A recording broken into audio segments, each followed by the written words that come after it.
Hello everyone. So currently we are studying general anatomy, and today the topic which we are going to cover is cartilage.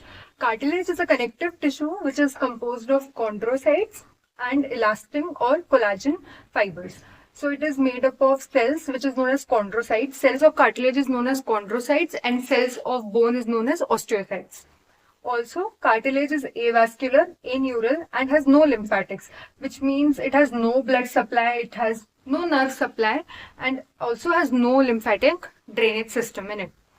Also, cartilage is the cartilage undergoes through a process of bone formation. A cartilage undergoes calcification, that is building up of calcium salts in it, and with time the chondrocytes gets dead and osteocytes formation occurs, which leads to formation of bone. Now, in our previous lectures, we have studied that bone is surrounded by periosteum in the diaphysis region. Similarly, cartilage is surrounded by perichondrium region. Cartilage is a connective tissue made up of chondrocytes and elastin or collagen fibers. It is avascular, aneural, and has no lymphatics. Cartilage undergoes calcification, which causes the death of chondrocytes, formation of osteocytes, which ultimately leads to bone formation. The bone is surrounded by periosteum. Similarly, the cartilage is surrounded by perichondrium. Function of cartilage would be shape and support. It provides shape and support. It provides smooth articulation to the bone. It acts as a shock absorber and provides flexibility. So now we will learn about types of cartilage. 3 types of cartilage, that is hyaline cartilage, fibrous cartilage, and elastic cartilage. Hyaline cartilage is the most common type of cartilage and is present in the articular surface of long bone, sternum, and ribs. In the articular surface, in previous lectures, we have read about the bone structure of one convex and then concave. And we had hyaline cartilage cover where it was also covered by synovial membrane. It has synovial fluid. So hyaline cartilage is present in the articular surface of long bone, sternum, and ribs.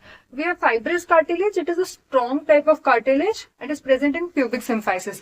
Pubic symphysis plays a great role in pregnancy.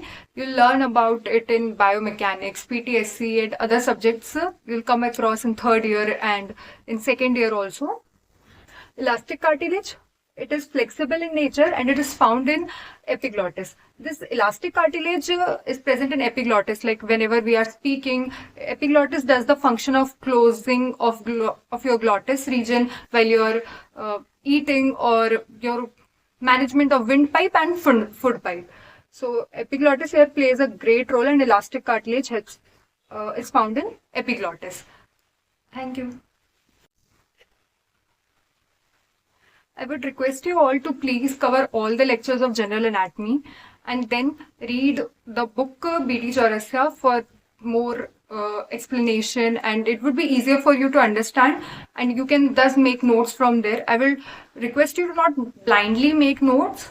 Be sure that what is coming to your university, what is important for your exam, and then make notes. You cannot make notes blindly and learn everything you want. You cannot learn everything, and you cannot think that you'll learn in one day. It will take time, but with time it will be very, very easy for you to memorize things. It will be in your fingertips.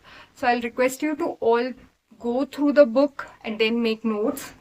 First study the lecture, then books, and then notes. This is the best way to study. You cannot learn everything in one day. So all the best everyone. Thank you so much.